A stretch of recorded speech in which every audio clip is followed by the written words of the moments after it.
Welcome to First Bite, the Pride of Detroit midweek podcast where we talk all things Detroit Lions with a very special guest, and boy do we have a special guest this week. Before we get into it, my name is Jeremy Reitzman. I'm the editor-in-chief at Pride of Detroit. I'm the co-host of First Bite, and with me is my other co-host, as always, way on the other side of me, way over there.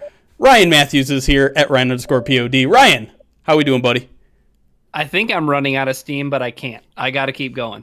Got to keep going. We're a week and a day away when we're recording this from the NFL draft.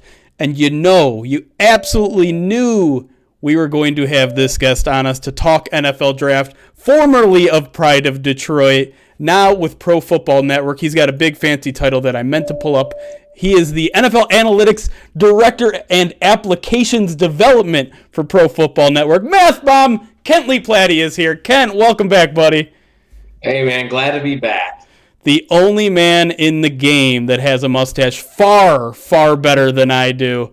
Kent, I'm ecstatic to see you again. I know you're doing well. I'm happy for everything that's going on with you, and I really appreciate you making some time to join your previous home here.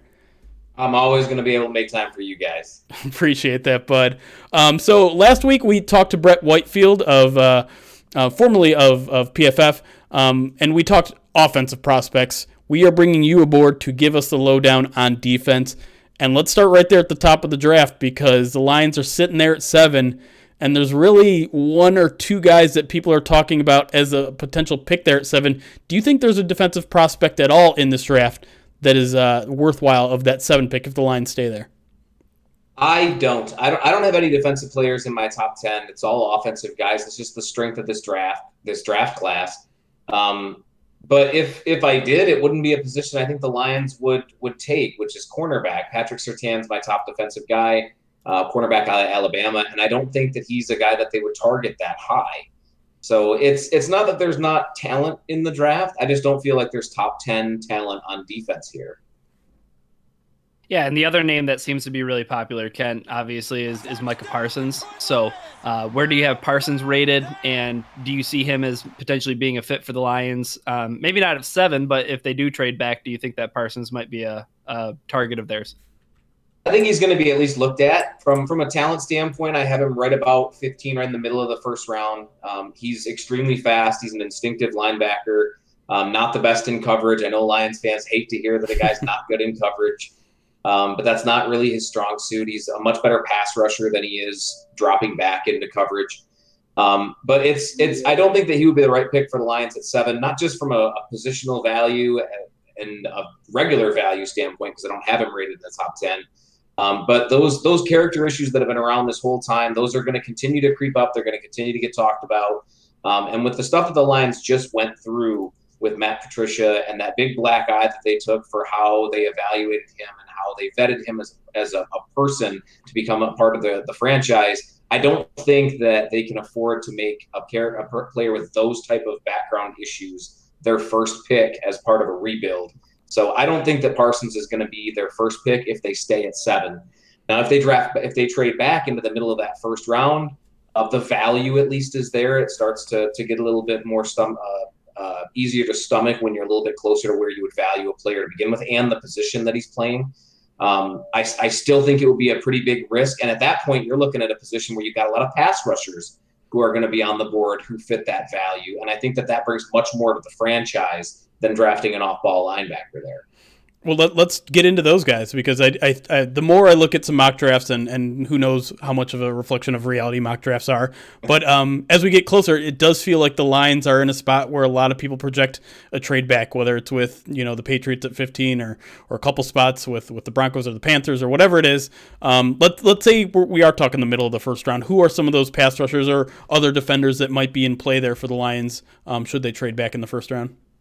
That's interesting because there's so many good pass rushers in this draft class, but there's no blue chip pass rusher. There's no Myles Garrett here. There's nobody that you can look at and be like, this guy is going to be a double-digit sacks guy his entire career.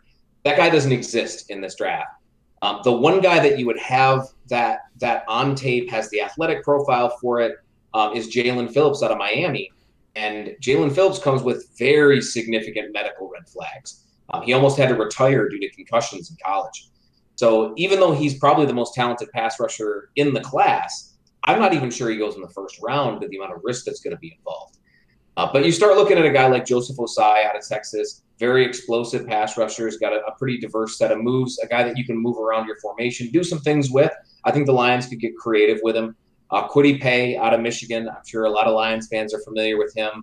One of the most agile big men in this entire class, in any class. I'm still extremely angry that he injured his quad during his pro day and didn't give us those agility drills, because having a guy his size show out with those agility drills would have been fantastic for a guy like me that values those numbers. But he's a very good prospect, and he's a player that should be looked at in that middle of the first round.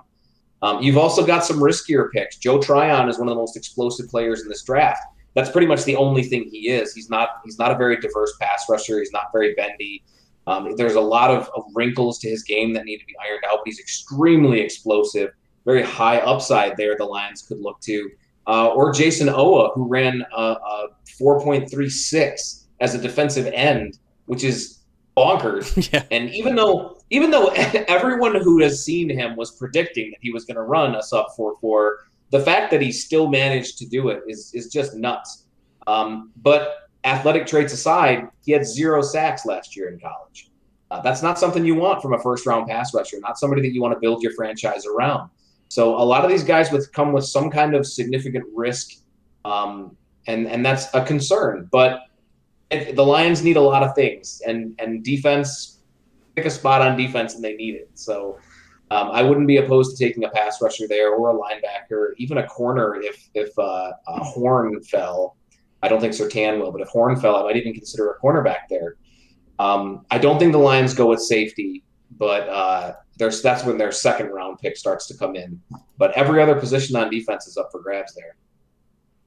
You know that we've been preaching that, Kent, ever since, draft season officially started. It seems like the Lions have, a grocery list that is abundant, and they have a lot of shopping to do in this draft, and they have limited draft picks to do so. But the one other position, we kind of touched on it a little bit there, was the linebacker position. It seems like the linebacker position is one of the better ones, kind of like in recent memory, just in terms of guys that do a lot of different things. It's almost kind of like a choose your own adventure when it comes to drafting linebacker in this class. And, provided that, maybe the Lions do move back and they can get more value there. I mean, JOK is a really popular name. Zaven Collins, who, bulked up to 270. It's going to be really hard to see if Bill Belichick and the Patriots will be able to turn down a linebacker at 270 pounds. But what do you see as a value pick? Maybe potentially, if the Lions move back in the first round at linebacker, or we can maybe start getting into, early day 2 in terms of their second round pick at 41. What do you think the linebacker class has to bear? You really hit on it. It's a pretty deep class.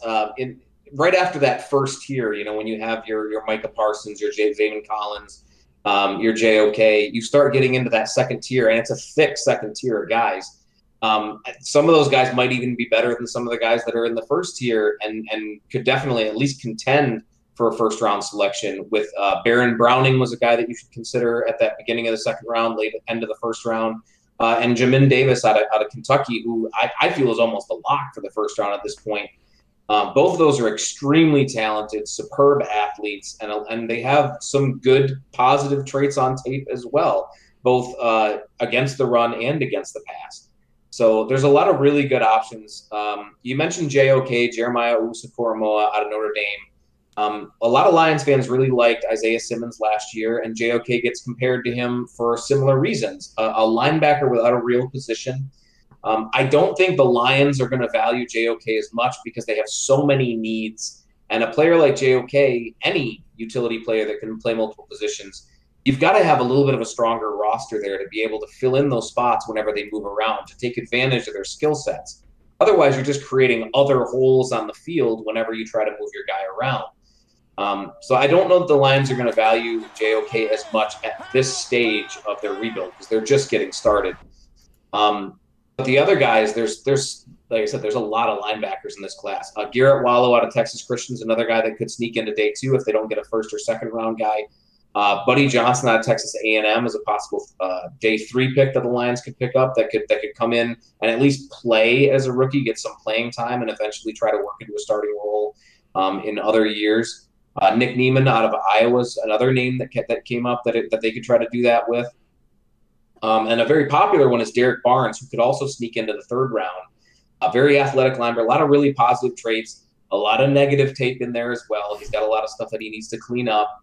But there's so many guys in this linebacker group who are either really good at one thing or good enough at everything that they're probably going to find their way onto a football field very early in their careers.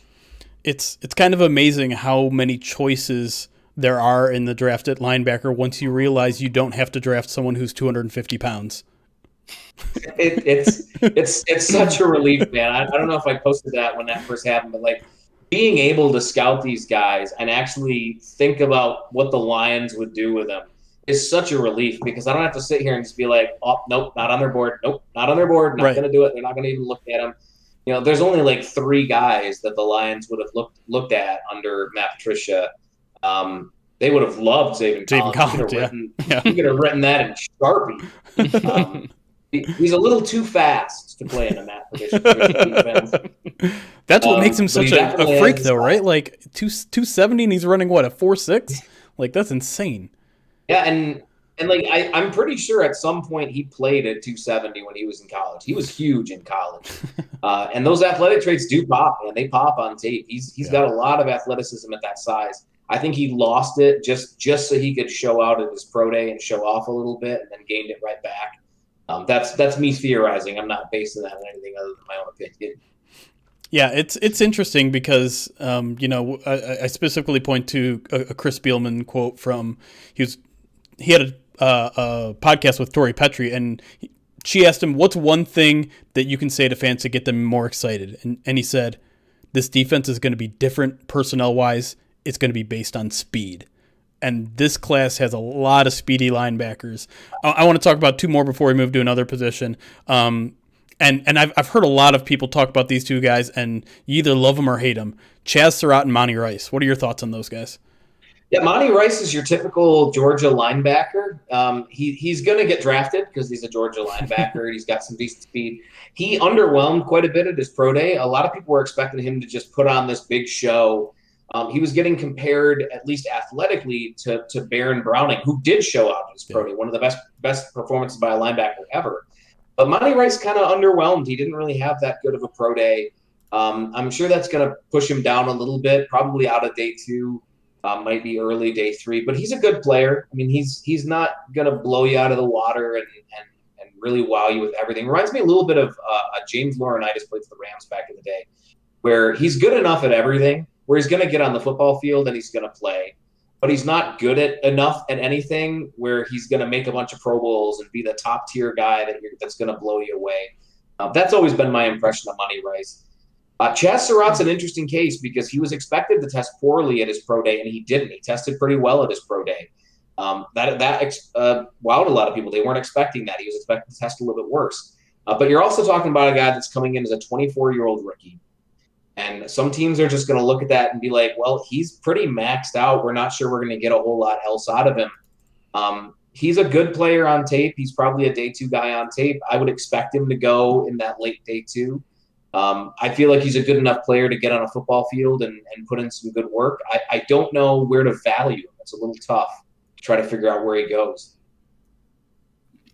Yeah. The one last name I got for you, Kent, when it comes to linebacker, and we're obviously very linebacker heavy because we've been so linebacker starved as Detroit Lions fans for so long, right? But Jabril Cox, I think he's such an interesting case study because, plays in the FCS, plays at North Dakota State for 3 years and decides, hey, I need to put some tape together at, the highest level of competition. So he goes to LSU, plays in the SEC, and he had a pretty solid season. I mean, one of the highest graded coverage seasons when it comes to linebackers, according to PFF.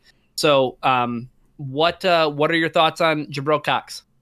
I love Jabril Cox. I haven't gotten a chance to talk about him a lot because he didn't test. And a lot of the players that I'm talking about are guys that, just because of the nature of what I do, are guys that have tested. Cox is testing like on the 26th, like right before the draft, which isn't super helpful. I expect him to test really well. I think he's fast. I think he's explosive. He has the traits that you want from a linebacker that you want to put on a football field.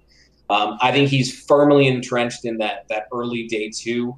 I don't think he's going to push all the way up into day 1, but he's probably going to go in the late 30s, early 40s in the draft. Really, really good player on tape. He puts up a lot of stuff, and like you mentioned, he's a pretty good coverage linebacker. And the Lions have just not had anybody that can cover in like 8 years or something like that. So getting somebody out there that can do it, just somebody, anybody that could do it, get him out there. Love Jabril Cox, though. I'm really excited to see him test in a couple of days. All right, I want to talk about one more position before we head to our first break here. What I have heard from scouts and draft analysis is that this is one of the worst defensive tackle classes in history, I guess. Yeah. Do you agree, and do you think there's anyone that maybe the Lions target in day 1 or day 2? It's one of the worst in recent memory, and next year doesn't look a lot better. So we're kind of hitting a really weird drought. And it's every type of defensive tackle. Usually when you get a bad defensive tackle class, you'll get a bunch of nose tackles that get pushed up. Right. We've seen that a bunch, to the point where nose tackles are going in the first round, even with teams knowing that they're just a nose tackle because that's all there is, right? Yeah. But there's not a lot of talent in this defensive tackle class, and a lot of the talent that there is comes with significant risk. Christian Barmore is the best defensive tackle in this class by most analysts. Plays for Alabama, which I'm sure helps a little bit. Sure. He's not a nose. A lot of nose tackles come out of Alabama. He's not a nose. He's an interior guy, interior pass rushing type. And he's pretty good. I'm not sure that he would be considered a first-round guy in any other draft. He would probably be that early second-round type, but he's the best defensive tackle in a bad class, so he's going to get pushed up a little bit. He may go as high as 15, I've heard, so it could just get him pushed all the way up there. Davion Nixon's another one to look for out of Iowa, one of the better athletes in the class. I think he tested worse than he looks on tape, and he still put up really good numbers. There's some character issues with Nixon that are going to come up, and they're going to cause some concern, some things about how his maturity and things that he's had to deal with in his life. Alim McNeil out of North Carolina State, a superb athlete, really struggles with length in the class. Who was the other one that really struggled with length? Milton Williams. Mm-hmm. Milton Williams out of La Tech. He might go all the way up in the first round, which would blow me away because his tape does not warrant that. Incredible athlete. I mean, you're talking about – I have him measured as a defensive end, and he's at the top of the class. As a defensive tackle, he would also be at the top of the class. But there's some serious length issues here. You're talking about a guy with 31-inch arms, and it shows up on tape a lot. When you have a guy that has shorter arms, if a guy with longer arms gets their mitts on him, it's a lot harder to be that big, powerful force in the middle. If you got some guy with his hand on your jersey with 3 or 4 inches of space between your fingers and his jersey to try to back it up, it becomes really tough to take that kind of stuff up. But he's probably going to go in the late first, early second, which, like I said, just blows me away. It would never happen in another class. There aren't really good nose tackles in this class either. I really wish I could come up with some better names because I think the Lions could use a nose tackle with Danny Shelton leaving. They kept Nick Williams around, who's probably going to be their 3-tech, but they still got to have a nose tackle to eat up some space. Hopefully John Pennicini can take that up. He was a really good nose tackle at Utah, even though he was smaller for one. Yep. He's put on some size to him, and hopefully he's continued to bulk up and put on some muscle. There really isn't even a good enough name to bring up. The best true nose tackle in the class is probably Tyler Shelvin out of Louisiana State. Yep. And I don't think that Tyler Shelvin would be anything other than like a mid-day 3 guy anyway. Even in a regular class. So in a weak class, who knows where he goes. But it's just not a great class for defensive tackles at all. All right, we're going to take our first break. When we come back, we're going to talk secondary. We haven't touched on the secondary yet, and we know the Lions have some work to do there. And then we're going to get into everyone's favorite topic with the draft, sleepers. Everyone loves a sleeper. We're going to see what Kent has up his sleeve in day 2 and day 3 of this draft. So stick around with us on First Bite as we talk about the defensive prospects in the 2021 NFL Draft.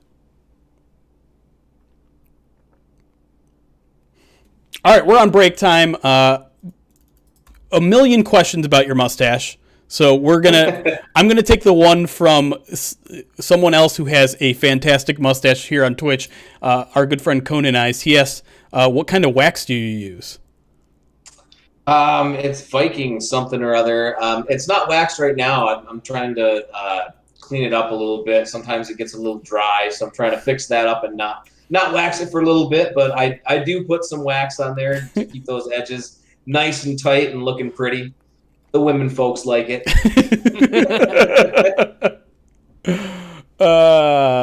It is amazing. This one isn't long for the world, unfortunately. And I wish I could have gotten to that levels. I mean, that's something to strive for next year, though, right? It's a lot of work, man. I don't envy you starting. It's not going to be long for the world, Jeremy, but it's going to be blue for the world. It is going to be blue for the world. That is true. If you missed it, chat. Yesterday we hit our 500 sub goal. So you can tell right now we're at 802, which is ridiculous. By far our largest. But yeah, everyone went out big in trying to get it done, and y'all got it done.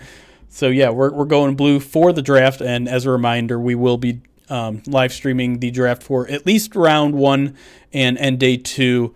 Still working on day 3 details. I think a lot depends on if the Lions have more picks than they currently have. If they just have their 5th round pick, like, be more than happy to just stream that part and kind of chill the rest of the day. I get the feeling we're probably not going to get that quote unquote lucky though. So. Let me see. Let me catch up on alerts really quick as well, because I know we had some subs in there that I don't want to ignore. We had SCC Jaunty subscribe for 2 months in a row. He just says goats, maybe referring to our mustaches at that point. Why isn't that in my feed? There were a couple more, I swear. Maybe there wasn't. Lion in London extended their tier 1 subscription through May. And out of nowhere, Lion in London just dropped 10 gifted subs as well. Lion, thank you. Appreciate that, my man. Woo. That's going to push us to 812. I can do math. See? Hire me, Kent. There were other questions in there as well. Let me see if I can catch up and find a couple before we jump right back in. Aragornaji just simply asked, how long until our lines are decent again? And I feel like I know what your answer is going to be, Kent, and it's going to be, I'm going to answer for you, and it's going to be as soon as they find a quarterback. Right about then, a couple of years. If they get one this year, it's probably going to be 2023 at the earliest when the lines are going to start being competitive again. It ain't going to be this year. Probably ain't going to be next year, and that's even if they took a quarterback. Yeah.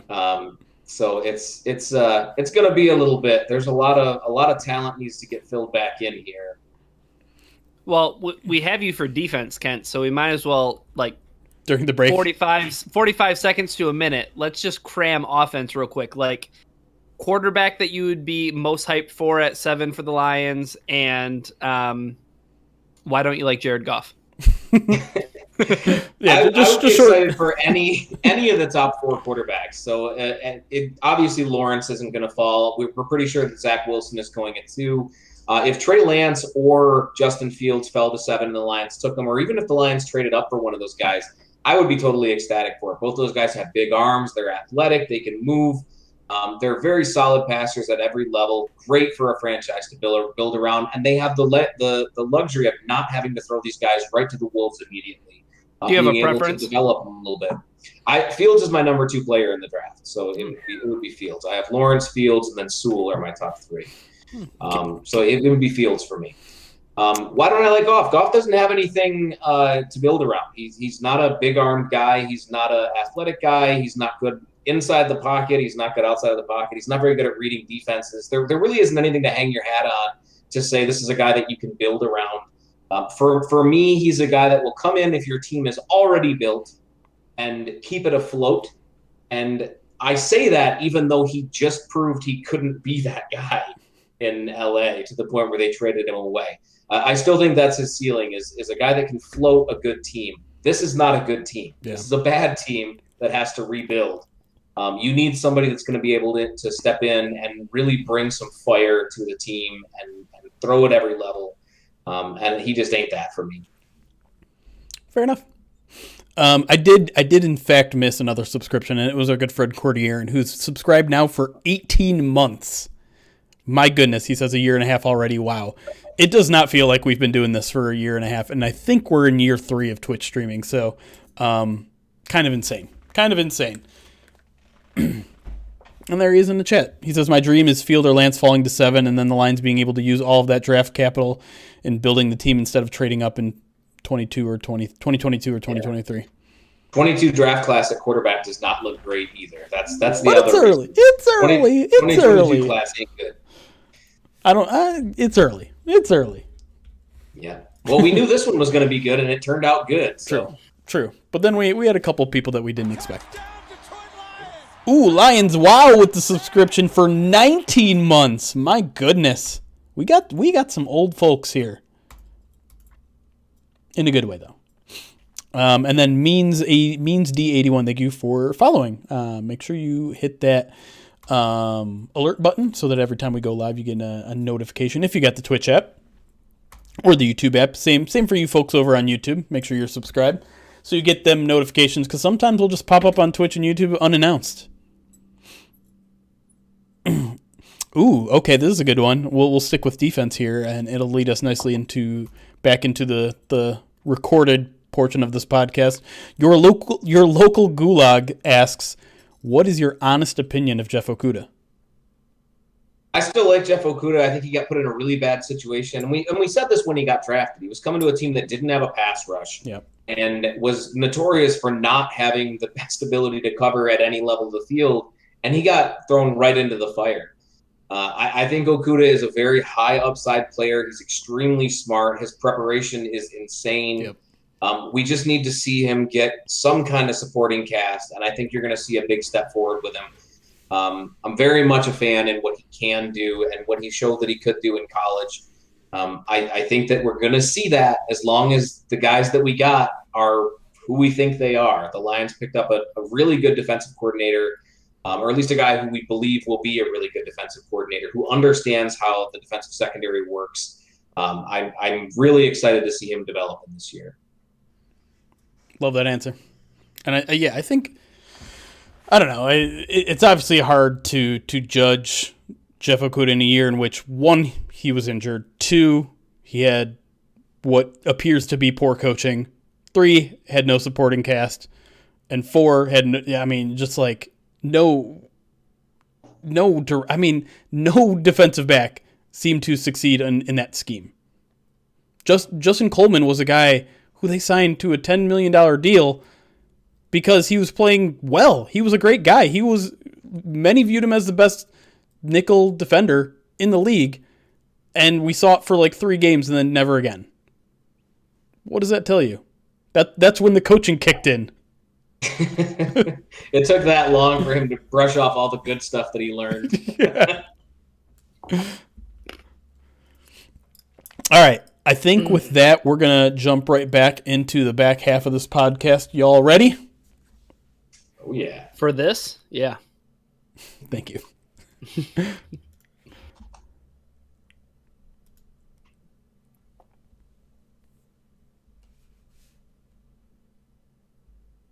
And we are back here on First Bite, talking defensive prospects for our NFL Draft 2021 preview. Here with Kent Lee Platte, a.k.a. Math Bomb, a.k.a. the NFL Director, Analytics Director, and Applications Development of Pro Football Network. Let's talk secondary, because we talked kind of the front 7 there in the top of the show. We got to get to the secondary here, because I think there are a lot of great day 2 options here for Detroit. And, you look at mocks, you look at a lot of the guys that we've circled in our mock drafts in that 2nd and 3rd round, and it's really the safety class that I'm most intrigued in. And so, Ken, I'm interested in what you think are maybe the best fits or the best talent, the most athletic guys there that might be there either in round 2 or round 3 for Detroit. And I've heard people that really, really like this safety class. For me, it's kind of middle of the road. I don't think this is the best safety class. From an analytics, athletic testing standpoint, it's one of the worst safety classes we've had in a while. I think that speaks more to the bottom of this class than it does the top of the class. The top of the class guys tested well, how you'd expect them to. And I don't really have any concerns athletically for the guys that the Lions are probably targeting. The almost consensus top safety in the class is Trevon Moore, got a Texas Christian. Really good player, a lot of good athletic traits on tape, really smart, really instinctive, hits really well. He's not my number one safety. He's the consensus guy a lot of people have at the top. For me, it's Richie Grant out of Central Florida. I think he brings everything that you get from Morig, only he hits a lot harder, and he looks like he's having a lot more fun when he's doing it. So I'm a little bit of a sucker for safeties that enjoy themselves. Ever since we had Delmas back in the day, who had a blast every time he wasn't broken. I've always had a soft spot for guys that just love to go out there and hit. Quandre Diggs. Richie Grant is that guy. Yeah, Diggs, man. You know the type. Guys that just want to go out there and hit somebody. Yep. Richie Grant is that guy. And I think that both of those two are solid options day two if the Lions decide they want to go for safety and those guys are still there. If they don't go with them, Caden Stearns out of Texas was one of the most athletic safeties in the class. Really good player, a couple of wrinkles to his game, probably needs a little bit of a development. Similar as a prospect to Will Harris in that he's more athlete than football player, needs a lot of refinement. He's probably going to go in that same range as Will Harris, probably in that third round. Hamza Nasruddin out of Florida State's another guy that he didn't really get a lot of good tape at Florida State compared to what he was doing individually. He got put in a lot of bad positions. He's a better athlete than he tested. He's been dealing with some injuries and stuff, so he's another guy I think to look for. Outside of that, because we have Brad Holmes here, we get to look at some really interesting players. So I'm kind of going to sneak in a sleeper or two here while we're talking about it, just because I have some, and I've been so fascinated with how Brad Holmes has evaluated safeties. Yeah. For those that aren't aware, athletic testing is a big deal for me, I always want the guys that have the big, flashy athletic numbers. Brad Holmes does too for most positions. The safety, he does something a little bit different, and he looks for a subtype of safety from an athletic perspective because he's very good and in the defensive backfield of both evaluation, finding good players, and valuation, finding out where they should go and knowing that he has the resources to get them and he can wait and get them. And he's been so good at that over his time with the Rams. Two of the guys to keep an eye on are Elijah Molden out of Washington and Trill Williams out of Syracuse. Both of those guys are cornerbacks. They're not safeties, they're corners. But they're prime safety converts because neither of those guys ran a really good 40-yard dash. Molden ran a 4.59. That was unofficial, though. It was probably in the low 4.6s. It wasn't an official time because he got hurt and they didn't end up reporting it. But I didn't expect him to run a really good 40. But he is really explosive. Trill Williams, the same thing. He ran a 4.59. But he had a really good 10-yard split and really good explosive drills. Those are the things you're looking for those corner converts to safety and just regular safeties that are going to be a little bit later in the draft because a lot of teams overvalue that 40-yard dash. They're looking at that as if it's the only thing that represents speed. But Holmes has found a way to identify guys who are game. You hear that game speed all the time. But it's not a matter of being able to run fast straight line.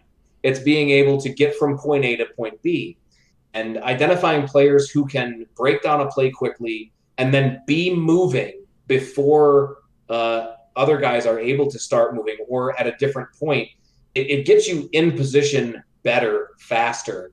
So you don't necessarily have to have that ridiculous top-end speed. As long as you're going in the right direction early enough, you can cover a lot of ground. We always talk about it being a game of inches, and Holmes has done a really good job of finding guys and valuing them a little bit later. To try to find guys that take advantage of that from a value standpoint. I like Elijah Molden as a player, so I'm glad you hit on him. And then the other name, Trill Williams, name bracket just extraordinary if he ends up with the Lions for sure. One other cornerback to safety convert that I think is drawing a lot of attention. I'm interested in him from the aspect that he put together some good seasons at Ohio State, but Shaun Wade, really struggled in 2020 when he was tasked with, going outside and playing cornerback. Doesn't seem like that's the life for him. So what do you see after Shaun Wade's pro day? Because it seemed like he had a decent testing day. Yeah, he had a good day from testing, and the testing I don't think was ever really much of a concern. He didn't test his agility drills, which he probably wouldn't have done all that well at. It's not really much of a concern for me because, like you said, I consider him a safety convert. Being fast and explosive is much more important when you're that far back. I really like Wade as a safety convert. I don't view him as a cornerback at all. I know some people view him as a proper nickel option. I don't really. I think he's much better as a safety, staying as not just a single high, but staying back and being able to keep the play in front of him. He's explosive and he's fast, and he's really good when he knows where the ball is, of being able to get to where he's supposed to be. His issue playing cornerback was largely just figuring out where the ball was, getting his head turned around, figuring out where he was supposed to be at the snap, and being in the right position before the ball was even thrown. You put him at safety, you mitigate a lot of that, and you really play to his strengths. I really like what Shaun Wade can bring. I'm glad that you mentioned Trill Williams' name because his real name is even better. His real name is Atrillion Williams, which is even better, and might be one of those guys that you just got to call by the full name. I love it.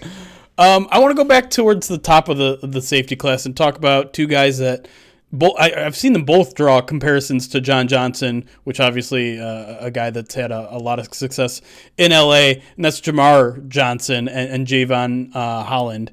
I want to start with Jamar Johnson because of the 40 stuff you were talking about and how sometimes a bad 40 might actually help the Lions or the Rams.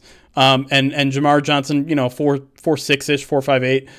Not a great 40, but I think the instincts and the play speed show up a little bit. Is that how you read it as well? Yeah, and he's got good ball skills. Yeah. I'm not as big of a Jamar Johnson fan as some other folks are. I'm not big enough to say that he's a surefire day two guy. I think that's probably where he's going to end up going, is in that third round. Yeah. He's got a lot of really good stuff that he puts on tape. He just hits that subtype of safety stuff that I was talking about. Yeah. He's got good explosion. Didn't have the greatest 40-yard dash. His splits weren't as good, but they were good enough. They were okay. But I think that he's going to get looked at. The Lions really need a lot of things on defense, and like you mentioned before, speed is one of them. Johnson has that on the football field. His game speed is perfectly fine. My concern with Johnson is just that I don't think the upside is really there, and I'm not sure that that's going to help with value. It's kind of like we mentioned with some of the other players earlier. Value is a big part of where you're going to get a guy and whether you're going to get that value out of him. I think he's valued a bit higher than where I'd take him, but he's a really good player. Javon Holland that you mentioned, Holland, opposite end of the spectrum, he has no problem with athletic testing at all. None of his tests were below average. Most of them were really, really good. Holmes is really smart about how he picks safety. That doesn't mean he ignores the guys that test really well. He's picked up guys that were elite athletes as well, and Holland is that. He tested extremely well, and he played for Oregon, which is a team that sees a lot of passes. Another guy that I think is valued a little bit differently. He doesn't quite have the type of tape that's going to get him in that surefire day two conversation. But those athletic tapes pop, man. He's really explosive and he's really fast. Teams like that stuff, man. I'm sure that he's going to get picked up by a team that's looking to develop him in that free safety role where he's going to be playing back a little bit to take advantage of that speed and that range. I'm not sure where the Lions are going to value him. Same problem I have with Johnson. I feel like they're going to have a different evaluation or valuation of these guys than most of the other teams will. Yeah. So, Kent, we talked a little bit about, some of the top cornerbacks in the class. You mentioned, in our first segment that Patrick Surtain is your number one defensive prospect. Obviously, it seems with the Lions taking Jeff Okudah last draft at number 3 overall, probably takes them out of the running of taking a quarterback at number 7, or probably even if they move back a little bit. It seems like they have a big need, though, at nickel cornerback. They have Amani Oruwariye, they have Jeff Okudah. Sure, they could use some depth there, but, Cornelder is really what they got at nickel corner right now. So maybe some of the nickel corners that you see in this class that could be day 2 or day 3 pick for the Lions. Yeah, Cornelder's great for me because everybody likes to think I only like those high RAS guys, and Cornelder had a garbage RAS. I knew he was going to have a garbage RAS. I knew that before he even tested, and I still love that guy. I still would have picked him up in the draft. I'm so happy to see him in a Lions uniform, man. I'm stoked for it. It's a pretty good draft to want to go out and get a nickel One of the biggest names right now across the entire NFL is Asante Samuel Jr., not just because of his bloodlines, but because he's one of the better nickel prospects in this class. He played a lot outside, but he projects inside in the NFL. He's met with all 32 NFL teams, some of them twice. He's going to go a lot higher than a lot of people are projecting him right now. I think he's probably very, very firmly entrenched in day 2, probably an early second-round guy. And the Lions pick in the early second round. He's an exciting nickel prospect. I would be stoked if the Lions were able to land him. Greg Newsome out of Northwestern could sneak into the first round. He's another guy that has a lot of experience playing both inside and out. I think he'd be a really good nickel prospect to start off his NFL career. I think he might go a little higher than the Lions are going to be able to pick him up. He'll probably go between the Lions' first and second pick, even if they draft or even if they traded back and went a little bit further back. Aaron Robinson out of Central Florida is another guy. Probably projects a little bit better on the outside than in.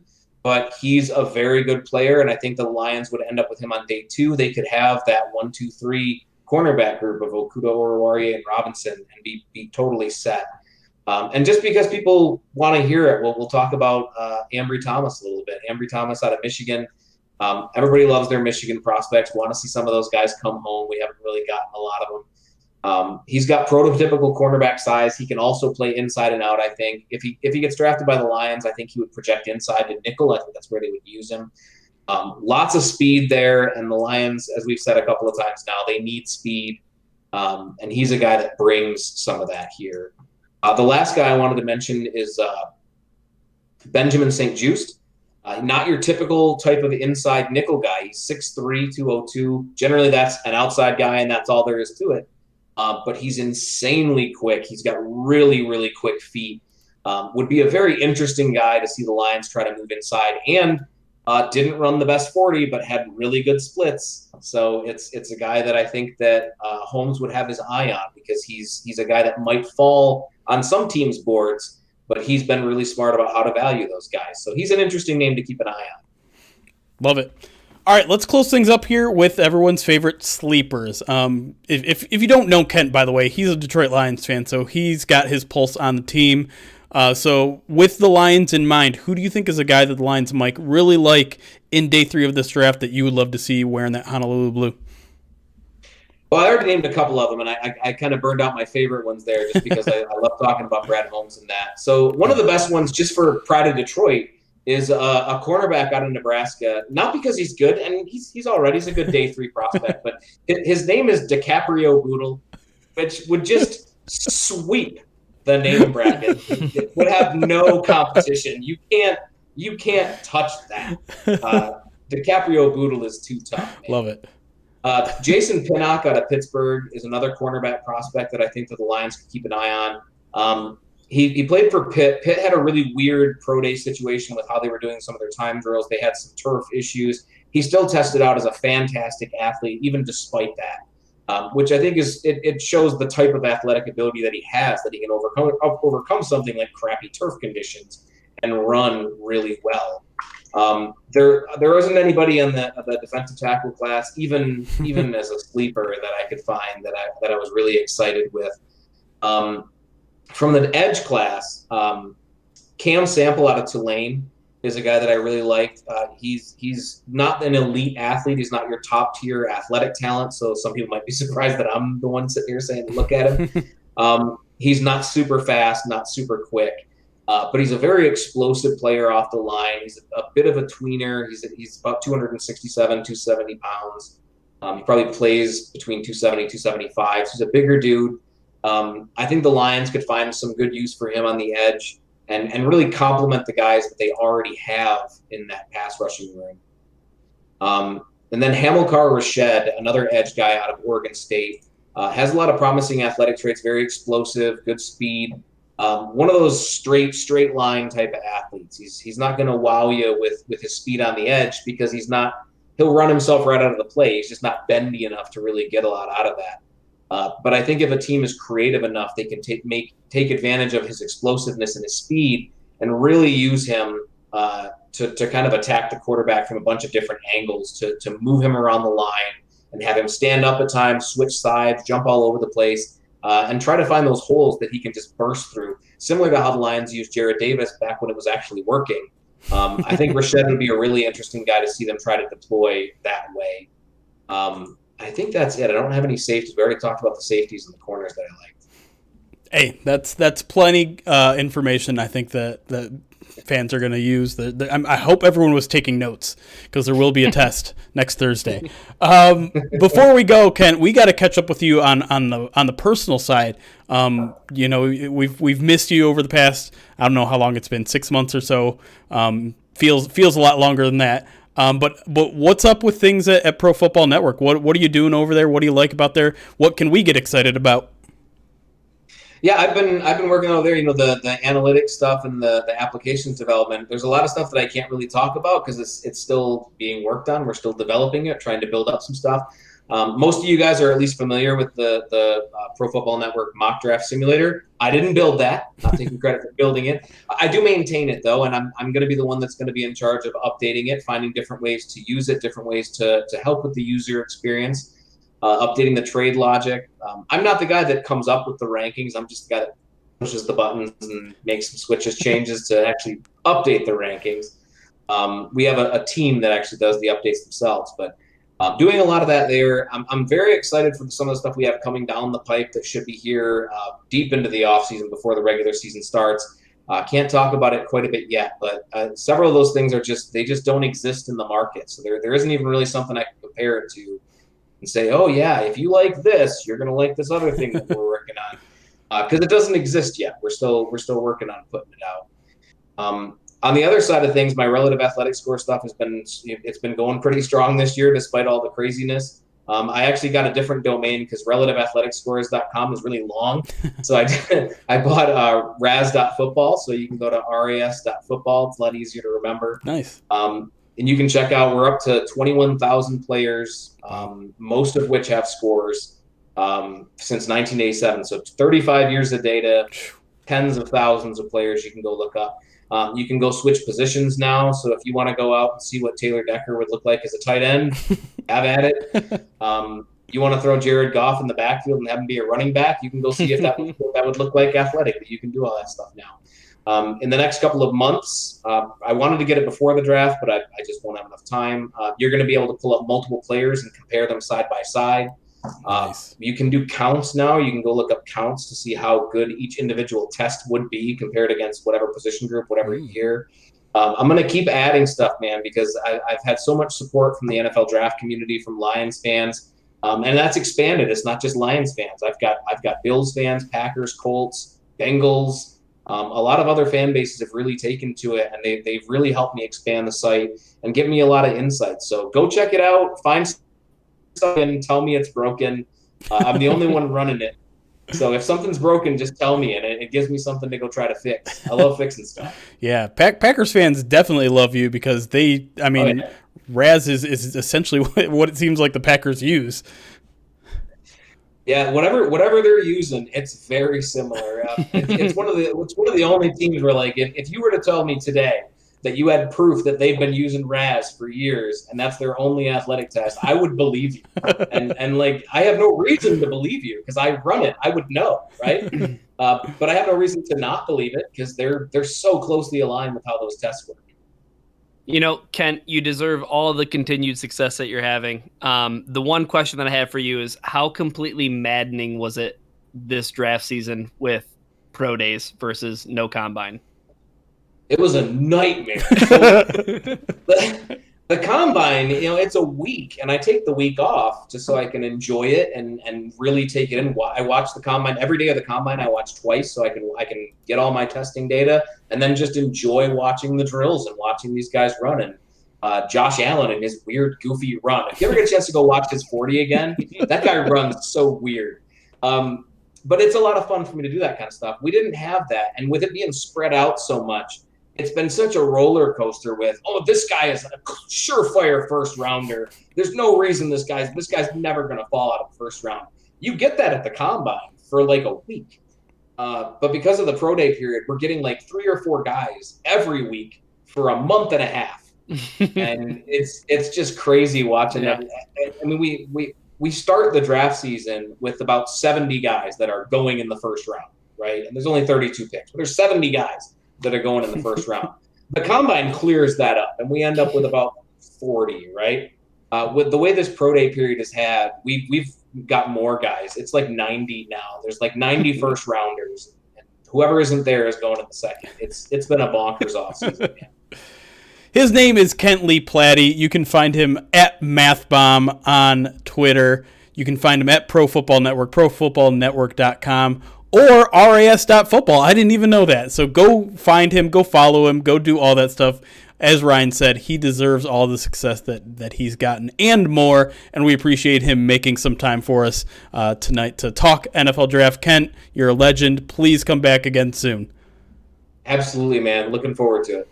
All right. Thank you for listening, everybody. We will be back soon talking more NFL Draft. If you want to drop by our YouTube and Twitch pages, we'll do Mock Draft Thursdays again and probably a Mock Draft Wednesday next week because the NFL Draft is literally a week away, y'all. We finally made it. So until next time, it's chaos. Be kind.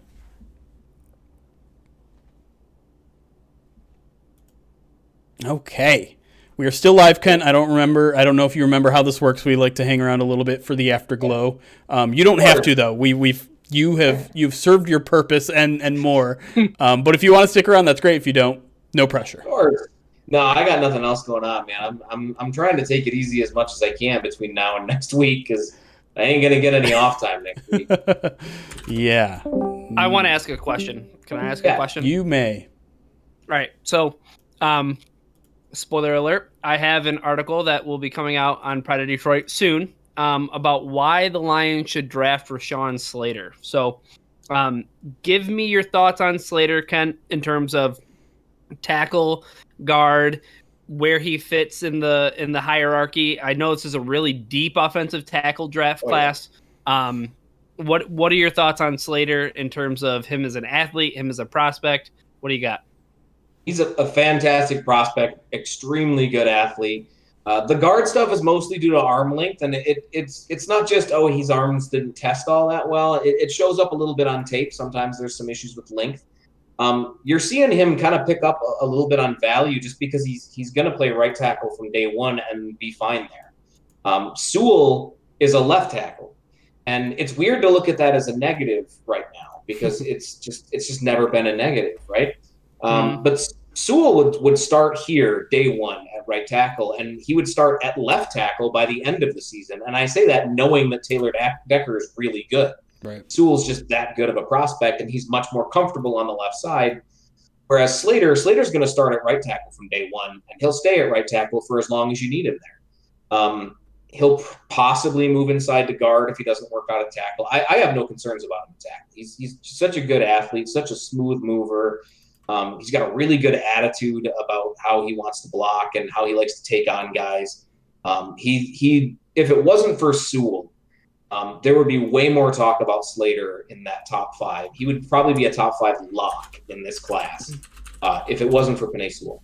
Yeah. So he's a fantastic prospect, and I think I told you guys about it before, but like the best tape that Slater has is equal to on par with the best tape that Sewell has. The difference is that Sewell was putting up that tape when he was like 17, and Slater is now 22, and they're only a year apart. But Sewell's been having just ridiculous tape since he was a teenager against top tier talent, and Slater is took a little while to get there, but he's a fantastic prospect, man. He's great, a lot of fun. We're gonna build through the tension. They will build through good guys. Yeah. I'm starting to kind of open up to I kind of want one of the offensive tackles at 7. The Bengals are going through a similar kind of conundrum right now, whether to pick up a tackle or go for one of the top receiving options. And there's been a lot of debate, a lot of interesting discussions about positional value, about the depth of this class at both of those positions, the depth that you can get in free agency. You can't find a lot of offensive tackles in free agency, but you could sure find a lot of wide receivers. And so it's interesting kind of philosophies about just team building and all that sort of stuff and all those things you have to consider on top of just the actual talent there. And it's such a complicated decision that as someone like myself who just like I can't decide what I want to eat for dinner, I can't imagine some of the decisions they have to make. It's such a weird class too. Like most strong tackle classes, you've got like a bunch of surefire left tackles, big guys, long arms, super athletes. This class is a lot of right tackles and a lot of guys that are probably going to move inside to guard because it's not just Slater. Yeah. You've got Tevin Jenkins that people are saying could switch inside to guard.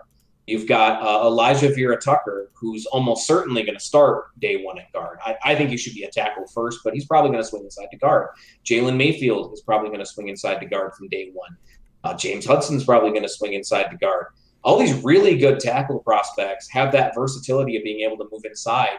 And that used to be like a big negative on a lot of tackles. Right. And it's viewed as such a positive now. It's definitely different than what we're used to. Like when we did our sim for Pro Football Network, we break everything down differently depending on the week. And sometimes we just have to reshuffle a position group.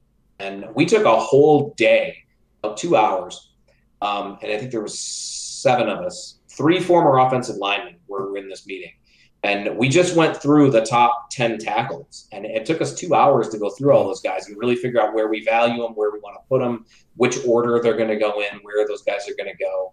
And there was impassioned arguments for every single one of those guys. It was a lot of fun and one of the better meetings that we've had.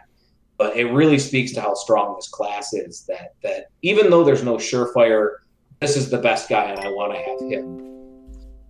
At any position, right? Not just Sewell at the top, but when you're picking in the middle of the round, there's no surefire guy that's just like, I gotta have this guy. There's so many good options that I have no idea what's going to happen when draft time comes because they could go anywhere. Because when you have a strong class like that, it's either everybody wants to get one or everybody's like, well, we can wait because there's enough good ones. Yeah, it's really hard to figure out where that stuff goes. Really quick, catching up on alerts. Irwin NCL subscribed for 3 months. He says a little bit late to the die count, but still here. We appreciate it whenever you subscribe or show up. Even if you guys are just watching, we appreciate that. And then Justin Heck just subscribed on YouTube. Appreciate that as well. Shout out to the YouTube watchers. We love you guys too. Conrad asked if we're being tested next week, can we have him on the podcast next week as a cheat sheet? I did send a formal invite to Kent during the draft. He is a very, very busy man on that day, but he said he will try to at least stop by at some point. No promises, though. Let's not hold Kent to that because we want him to take his job. We're not his job anymore. We're his plaything at times. So if he can drop by, that's great. If not, we still get to enjoy all the work that he does behind the scenes at PFN. So I'm trying to pawn half this work off on my wife and make her do it all. She's not picking it up. Do you have any other good questions in chat, Jeremy? Our Knicks asked, who's Kent dream pick for the first 2 rounds? Give me a first round, second round combo. We did this with Brett. I'm interested in what you have to say. I'll give you a dream and a most likely realistic dream scenario. My dream pick would be Fields. I think that if Fields is actually falling and he lands at 7, the Lions have to take him, sprint to the podium and take him. I love Sewell as a prospect, but if I had both, I'd take Fields. So that would be number 1. Number 2 would be Baron Browning in the second round. If they do get a quarterback in the first round, they're going to have somebody that's going to be that roamer in their defense. I mentioned Jamin Davis. He would be my pick, but I think he's gone. Yeah. Sure, we're making dream picks, right? Sure, go for it. Jamin Davis. Fields and then Davis. There we go, love it. Jamin Davis. I don't think that the Fields is going to be there. I don't think the Lions are going to have a shot at any of those top 5 guys. So that brings down to who they want to get. It's going to be between an offensive lineman and a receiver. Sewell will be great. I also think he's gone. Chase is probably gone. Those are the only 2 non-quarterbacks that go before us, I think. Leaving the Lions with the second receiver or the second tackle. It's a little bit tough value-wise trying to pick there. Between the 2 choices, I think I would take Devontae Smith. And he's probably going to go a lot later in the first round. I feel like his weight is such a big concern for so many people. He's 166 pounds. That's very small for a guy that's over 6 foot. But, man, the Slim Reaper is so much fun on tape, and he's exciting to watch. He's a fantastic player. There really isn't a good comp for him. People have been struggling to find a comp for Devontae Smith. It doesn't exist. There is no guy that has his type of frame and his type of play style. I don't take risks on athletic outliers much. And if I had to, I would do so with Devontae Smith, and I would do so with a top 10 pick. So that I think says quite a bit. If the Lions did get Smith as their first pick, their second pick would probably be an edge or another linebacker. So either Browning if it was a linebacker, or somebody like Joe Tryon is their second round guy, get an explosive edge guy with some speed. Now, I've been touting this, and I'm not sure if it's still true with you or not, but we had a conversation on Twitter about Devontae Smith, and you said, I think at the time, despite all the Raz stuff and all the size stuff, he was your number one wide receiver at the time. Is that still true? It's still true. I love Devontae Smith. Jamar Chase is probably going to go earlier, and most people have him above him. I totally get that. Yep. I have him as my number one, excuse me, because on tape, it's all there. And the only thing that's keeping people from having him as their number one guy is his size. Yeah. The fact that he's 166 pounds. He spent 4 years in a weight program at Alabama, and he gained 1 pound. So he's not going to get bigger. I think we talked about that in chat earlier. Don't listen to people saying he can put more weight on his frame. I don't think he can. I don't think he should. I think he's perfectly fine. But for me, I still have him as my wide receiver 1, and I would take him there. For professional purposes, he's my wide receiver 2 because we have Chase as the number 1 guy in our sim. So. It's interesting. We had Brett last week, and he had Rashad Bateman ahead of Devontae Smith, so he had Smith as his 5, I think. Wow, I'm not as high on Bateman. Bateman's a good receiver. He's fine, perfectly serviceable receiver. Not a guy I would take that high, and I wouldn't take him in the middle of the first round either. I'd probably take him end of the first, beginning of the second. But what about everybody's favorite quasi wide receiver, Kent? How do you feel about Kyle Pitts? Come on. I thought you were going to talk about Kadarius Toney or De'Ami Brown or one of those other guys that plays in the backfield as well as along. And actually, Jalen Waddle is getting talked about that way also, that he can play some. We already talked about sleepers. We don't need to talk about Kadarius Toney.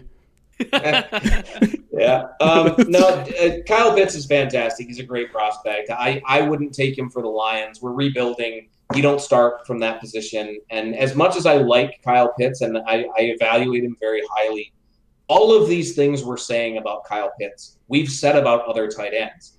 I don't know if you guys remember, but tight end is my favorite position to evaluate. Always has been. I love going through tight ends. And despite Kyle Pitts, this is a pretty crappy tight end class outside of Kyle Pitts. Not that there's no talent. There's just not a lot of it. But all of these things that we're saying about Kyle Pitts has been said before, and about a lot of guys, not just one or two. It's every other season we have a guy that is this matchup nightmare. And my favorite activity this morning was going through and looking up players who were matchup nightmares right before their draft.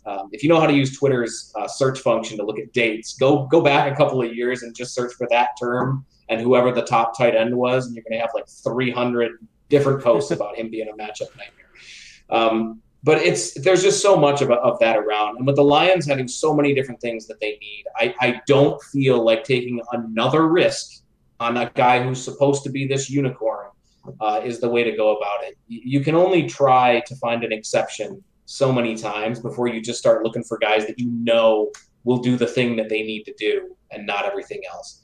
I love Pitts as a prospect. I don't like him for Detroit. I know. Are you okay, Ryan? Are you okay? I know that was nowhere near the answer you were hoping for. I half liked it. Let me tell you, Kyle Trask is one of the worst quarterback prospects I've ever watched. Perfect. So you've got to understand. We're right back. You got to understand the fact that people are even talking about Trask as being draftable at all, let alone a day 2 guy, like some people are insanely suggesting. Is entirely because of Kyle Pitts and Kadarius Toney. I mean, the only reason we know about Kyle Pitts' crazy, range of what do you call it when you range of catches? Catch radius. Catch radius. Catch radius. Catch radius is because he's got a shitty quarterback thrown to him. Yeah, it's terrible. Like usually when you have those weak-armed guys like Trask, you're talking about how they overthrow guys, right? They're just putting too much air under it because they don't have a strong arm. With Trask, it's just that he's not accurate at all. Every pass he throws, is off target, and somebody has to adjust to it. And Pitts gets the worst of it because he's a tight end with a big catch radius. He gets the worst of it. Tony's that yak guy. He's got to make the easy catches, and none of his easy catches are easy either. They're all it's to adjust to those and try to change his speed. And that's why Kadarius Toney is well thought of, because he's able to do that and still find good yak. But it really is a testament to how good Pitts is that he makes Trask look like you could do something with him in the NFL. I got one more from you for chat, and then we can get out of here. It's a defensive prospect that we didn't talk about. Apex Predator, our buddy, our transfer from YouTube to Twitch. Yes, what do you think of Greg Rousseau? Greg Rousseau is an interesting eval because for the longest time, he was considered the top pass rusher in the class. He was the number 1 pass rusher, top 5 pick, surefire, going to go at the top of the draft. And then people started to really talk about other players, and you start getting that by comparison thing. You start looking at a guy, and then you look at the other guy, and you're like, this other guy is way faster than that dude. This other guy's way more explosive than that dude. This other guy uses his hands a lot better than that dude. And you start to see guys slip down a little bit. Doing the mock draft simulator as I have for the last year, Rousseau was that guy. He just kept kind of starting to slide. First it was Kwity Paye and his insane athleticism and being thought of as well as he was. Jalen Phillips and his ridiculous athleticism. The fact people were actually willing to put that injury stuff aside. Now Rousseau's fallen even further. Osai and Azeez Ojulari tested really well, and then Rousseau fell a little bit more. And then when Rousseau actually tested, he didn't test poorly. He didn't put up terrible numbers, but he didn't put up great numbers either. And when that happens and you're supposed to be the top pass rusher in the class, you're going to start to slip. We saw it just last year with AJ Epinesa. So I think you're going to see a similar type of drop with Rousseau, and probably to the similar range. I don't think that Rousseau is going to go in the first round right now. Fair enough. Ooh. All right. Drew Rosenhaus will have you think differently, right? Oh, that's right. Did you see that on Twitter? He talked to multiple teams. He's going in the first round, baby. Yeah, he's just doing his job as an agent. All right. Since LJ is one of our biggest subscribers and supporters, I will let him have the last question. He asked, "What's your first-second combo, but defense only?" Which is going to be tricky because you don't think there's anyone worthy of the 7th overall pick. That is a tough one, man, because I'd have to consider who I would take with that top pick, assuming that we had to. Let me pull that up real quick and see who I would take if I had to do a defensive combo. Second round is probably going to be one of those linebackers, so it's probably going to be Browning or Davis in the second round. Maybe Morrig. You want to maybe dip corner? God. If I had to take a defensive guy 1 and 2, I would take Surtain and have Surtain and Okudah on the outside, probably move Orwari, and just build a monster of a secondary. And you know what? Since we're already doing that, let's just do that again with the second pick and get my Richie Grant. We'll go both secondary picks right there, and just have a monster secondary. They ain't got anybody to pass rush. It's just going to be Romeo out there by himself trying to figure out how the hell to get to the quarterback. But you'll cover everybody, at least for a while. You'll cover everybody. Year 2 would be or year 1 would be messy. Year 2 of your rebuild, you start getting a pass rush. Now you've got guys that can lock down people at every level of your defense and all over the field.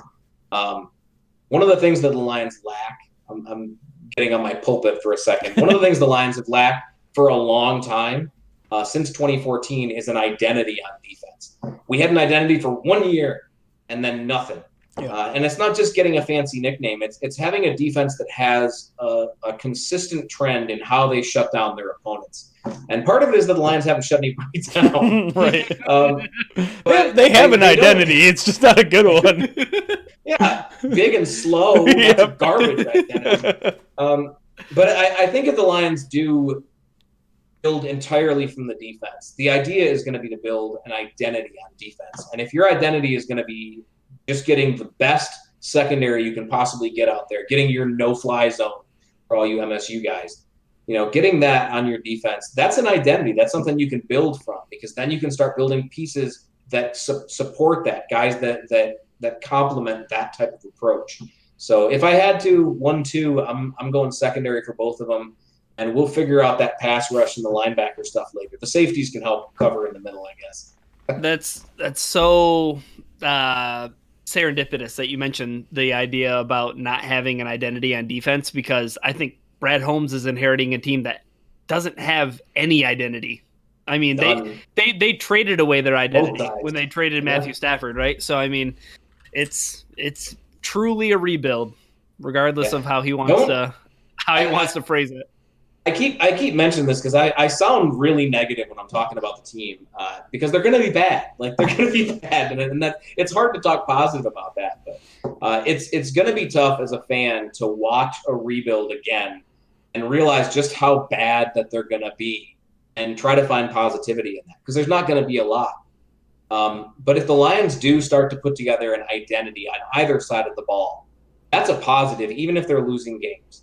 Because the Lions don't have that and haven't had it for some time. If you have an identity, you can be bad as long as you start to get better. Because now you know what that's going to look like. You can start to look at what it should look like next year. So when they go to the 2022 draft, if they do build from the secondary, and their first pick is a pass rusher, you're like, okay, they're trying to put these guys in the best position now.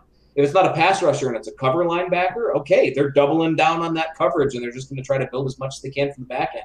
It helps as a fan watching a rebuild when you know where they're going, when you know what they're doing. Mm-hmm. And we have no idea what this team is doing right now. It's also kind of what's most exciting, right? That's what's most exciting about this draft. Yeah. Yeah, we didn't really get any signs from free agency when you just signed a bunch of, low-end guys to one-year deals. We're panhandling for free agents, taking what we can get. Just out there, separation at wide receiver, separation. All right, we're gonna leave it at that. Kent, again, you're a legend. Thank you so much for stopping by, and it's good just to talk to you, man. It's been a while that we haven't exchanged words that were actually coming out of our mouths and not off of our fingertips. So appreciate that. Hopefully, we'll get to see you sometime next week. If not, we'll just do this again after the draft so that we can talk to you about how good or poorly the Lions did. Fantastic, man. Look forward to it. I appreciate you guys. Love the audience. You guys are all still great. I miss you guys. I'll talk to you all later. All right. And for those sticking around, we are going to do our normal Twitch raid. We are going to go send over to our good friend, Mrs. Ruvi, who is in day 3 of making homemade croissants. And I know I'm looking for a very weird cross-section of Lions fans who are also interested in how croissants are made. But this has literally taken her 3 days to make, so I'm very curious to see how they turn out, to see if all of it was worth it. My answer is almost certainly no, because I'm all about the Pillsbury croissants. But yeah, I'm definitely going to go over there and watch her a little bit tonight. For those of you on YouTube, again, appreciate all the support. But make sure you're super nice. Mrs. Ruvi is an awesome streamer. She's very funny, very talented, and also very. It's also a family friendly stream. So be nice over there and give her all of our support, because she loves us too. And she does charity stuff too. So she's awesome. She's great. We'll be back here tomorrow doing mock drafts. We're probably around the same time. So make sure you're following all that sort of stuff. But until then, we'll see you guys soon.